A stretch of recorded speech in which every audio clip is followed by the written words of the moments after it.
What's going on, everyone? It's your boy Cal Live here, bringing you another Yu-Gi-Oh! Master Duel video, and boy do we have something new and exciting for you. It's a deck that you haven't seen on my channel yet because no one has ever made one, right?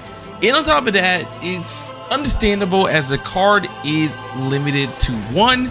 So when a boss monster is limited to one, I can understand why people don't really want to work with this deck, even though that card is super good. But anyways, what deck are we talking about? We are talking about ABC Buster Dragon. Now ABC Buster Dragon is super cool, and it's all thanks to our boy Retro Corin, who also has a YouTube. If you want to go ahead and subscribe to the channel, look at the link in the description below. It will be there, so go ahead and go to the channel, hit the subscribe button. He would really appreciate it, just like I appreciate the deck that he is bringing us. But anyways, we have 4 replays, so we are going to go over the replays and see how good this deck is. And if it is good, you guys can go ahead and craft it yourself, because this deck is actually amazing. I was watching him do what he literally last night, and I was so impressed on how good this deck actually is and why people aren't playing the deck, especially when I used to play it back in TCG years ago.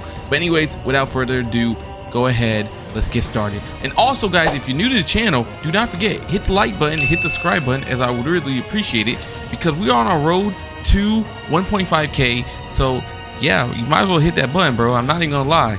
All right, let's get into it. All right, so he is going to be starting going first, and he's already opened up the B Buster Drake. He's going to start with the Pot of Prosperity. It's going to let him toss out, what, 6 cards, so he can go ahead and check a look at another 6 cards. And we see he does get the Terraforming. Now, Terraforming is going to be able to go ahead and grab him, I believe, the Union Hangar. Yes, so the Union Hangar does come to the field, which allows him to grab the A Assault Core. He's going to summon out B Buster Drake, which is then going to allow him to use the Union Hangar to equip a card. Now he has a Sea Crush Ryron on the field. From there, he's going to go ahead and make a Barricade Blocker. The Barricade Blocker is then going to allow the 2 cards that it was sent to make the link to go ahead and make a card. So there we go. We got not only the A, the B, but the C, all 3 cards in the graveyard. And man, he's going to take a Torque Tune gear. From the Torque Tune gear, he can immediately go into Hawk. Oh my gosh, this deck is hawking, bro. But anyways, let's go and get the Despot 001. And then from there, he could get a Mecha Phantom Awardon. And everybody knows how much they hate this card. I understand. I personally don't like it either. And now Despot is going to revive himself, and then finally he is, I believe, going to go into the Cupid Pitch. The Cupid Pitch usually is used to go ahead and get out a Colossus, but I believe he's not going to go for a Colossus play at this point. He's going to go because he made it rank up to level 5. I believe he ends up going into the Warlord Savage Dragon. So from Warlord Savage, he is going to equip the power of, let's see, I'm trying to remember, of the yes, that's right, the Hawk. And then finally summon out the Resonator. From Resonator and Mecha Phantom Beast Coldwing, he can make a Baron de Fleur. And then from Baron, he's finally going to use Despot and a token to make a Herald of Arc Light. So as you can see, this deck is just busted, because look at all these cards. First off, let's talk about the ABC Buster Dragon's beautiful animation. And this is what I'm talking about, guys. It is limited to 1. This card should be at least semi-limited compared to what we have to deal with anyways in Master Duel. Master Duel is just another game of just being completely broken. But anyways, this is the board. He ends with an ABC Buster Dragon, a Warlord Savage Dragon, a Herald of Arclight, a Baron de Fleur, and he has a Droplet. So it looks like he is going to be going against Adamanticators. He's going to actually negate Researcher, which is a really good negate in my opinion.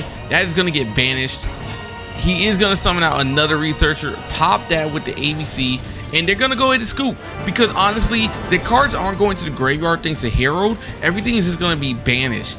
So, and on top of that, he still had one more negate as far as Omni, and then on top of that, he still did have the power of his Forbidden Droplet. But let's go ahead and get into the next match. As you can see, this deck is actually crazy, especially if they go first.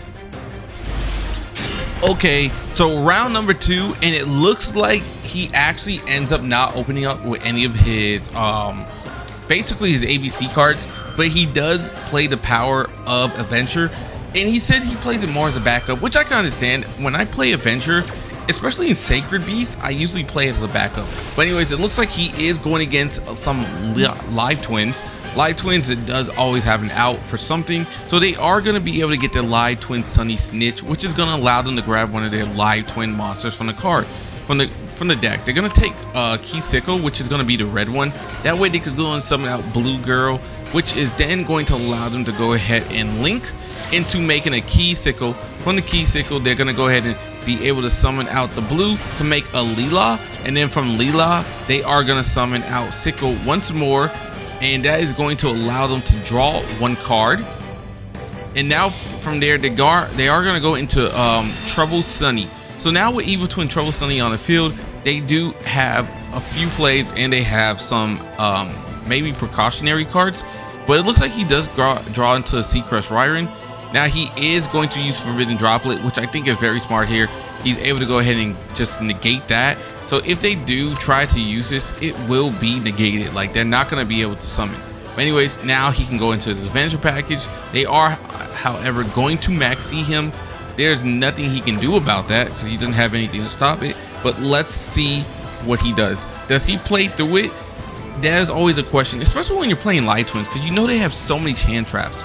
But anyways, he does play the Power Union Hanger, and then he's gonna play right. So it looks like he is gonna play through it just a little bit, or he could be going for OTK. We're about to find out, right?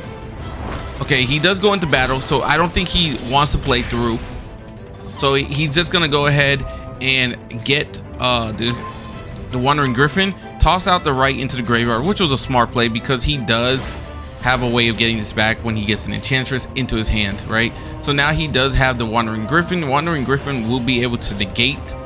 I am curious is why he didn't draw and lock last turn, but I guess he probably knew that the turn was going to end. But yeah, he does play the Silent Mining. Silent Mining is so good, especially for that deck, because that's another way for them to search out their little monsters. Anyways, it looks like he does get Impermed. We are actually going to negate the Imperm with Wandering Griffin. I think that's smart. That way, just in case, you can always have your Wandering Griffin to fall on in case it would have been destroyed otherwise. So here it comes. More plays. Going to do the same thing as last time. Key Sickle. And then from the Key Sickle, going to go and summon out the Leela, which is going to allow them to go ahead and pop a card. From there, they are going to use Trouble Sunny to get rid of a card. So that goes to the grave. And then finally, ooh, I think that this person messed up. They are actually, whoa, huh, this is interesting. I feel like that was such a misplay, but I don't know. I guess we'll find out, right? Anyways, he does summon out the Sea Crush Ryvern, and then from there gonna go into Maschiana. Okay, so the Maschiana is on the field. BUSTER Drake is going to activate in graveyard. They are going to use Evil Twin Challenge, which is going to allow them to summon out an Evil Twin monster and then immediately be able to like link it. So he does get a BUSTER Drake off of this.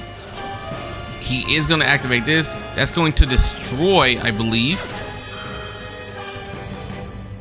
Let's see. I believe that, yeah, that destroys his card. Now he can go ahead and summon out his big boy ABC Dragon Buster though. So I do wonder what they are going to do. They're going to activate Evil Twin Present. Ooh. Okay. Discard one card. The Evil Twin Present is such an annoying card. But anyways, he is able to at least get over that. So basically what that would have done, it would have switched control of monsters, which would have been an issue. But anyways, now we could just keep banishing cards, and they're just gonna go ahead and wrap it up, which I understand because like this card is just so annoying. But at the same time, could you imagine if you could have more than one ABC Buster Dragon on the field?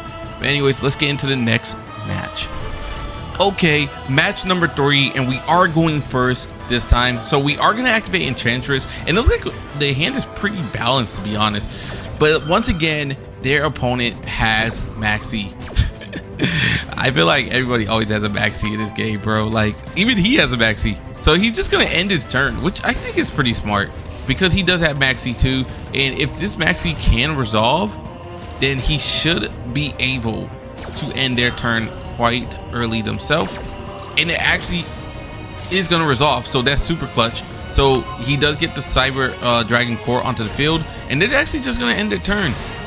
So it was probably better that he didn't summon anything. He does top deck into another maxi, which is, I think, is pretty good.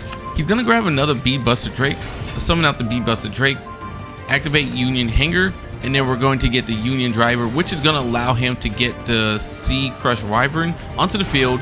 From there, he can go ahead and link summon into Barricade Blocker. The Barricade Blocker is gonna let those two cards activate in the graveyard, just as you've seen before.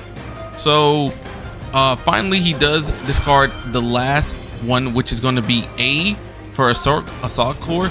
Now, what's really crazy is that he decided to go ahead and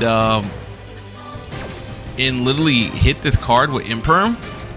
Unless this has some way of being this card can destroy something, I feel like that was such a bad idea, because now he can just go ahead and set up. He should have saved that Imperm because the damage was already done, right?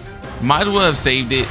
If you didn't have any way of destroying the card right there, then you should have just saved. But once again, we do have Auroradon onto the field, which is going to go and set up for the Despot 001 to come back. And then from 001, we can go ahead and make a Cupid Pitch. From the Cupid Pitch, we're going to increase the level. And then from here, we're going to actually summon out the Coatwing. We're going to get one card onto the field, get the Despot onto the field as well. Finally, we're going to go into the Board Lord, Savage Dragon. Gosh, this combo looks so nasty, bro. It looks crazy. This poor Cyber Dragon player. Honestly, I feel like Cyber Dragon probably should have just played through it at that point, because surviving was gonna be physically impossible. So anyway, here comes Barone. They're just gonna go scoop. They don't even want to bother sitting here and watching this, because as you can see, Barone's gonna come out. He already had the Warlord, and then Herald was gonna come out, so he was gonna have the negate. Plus, he already had all three in the graveyard, which is gonna bring out the ABC Buster. So wow, just crazy. Let's get into the last duel. All right, this is gonna be the last match of the day, and honestly, it's not gonna be long. It literally ends on turn 1. So let's see why it decided to end so quick. Anyways, he does open up with the Pot of Prosperity, which is going to allow him to search. He does get the Union Hanger, so Union Hanger is going to allow him to go ahead and get the A Assault Core. He's gonna summon out the B Buster, which is gonna allow him to equip the Union Driver, and then from there get himself the Sea Crush Wyvern. Finally summon that card out. Probably going to Barricade if I'm knowing this combo correctly at this point. Yep, Barricade Blocker. Barricade Block is gonna allow him to toss out the A Assault Core into the graveyards. So I feel like that is why he goes into this. And then it also protects the field spell. So that's super good both ways. But anyways, let's see what else. He's gonna get the Torque Tomb Gear. From Torque, he's going to go ahead into Christ on Hulk. Then from Hulk, he will be able to go ahead and get himself the Despot 001, get himself a Mecha Phantom Beast Auroradon, and then finally he's going to be able to probably get the Despot to come back. Yeah, get the Despot to come back, and then he can go ahead and just do his regular plays, get the Cupid Pitch, increase his level. From increasing Cupid Pitch, he is going to also go ahead and get himself a Mecha Phantom Beast Coatwing. I don't know why I couldn't remember the card. Then from here, he is going to go into Board Lord. I wonder if this is where they decided to scoop. If it's at this part, or maybe it's at the part of them knowing that they can't get past the Barone that's about to come out. But it's definitely happening. Let's see. No one wants to play through all this. Oh, there goes a Crimson Resonator to summon out the Barone. it's really crazy. He did all this without a normal summon, and then he finally normal summons and he gets a Barone. So there goes the hero of the arc, and this is probably when the scoop comes before the ABC Dragon can even hit the field. God, this deck is amazing. Anyways, guys, if you like the video, hit the like button, hit the subscribe button. Also go ahead and check out Retro YouTube. Once again, I will have it in the description below. But anyways, thank you all for tuning in. You guys have all been awesome. See ya.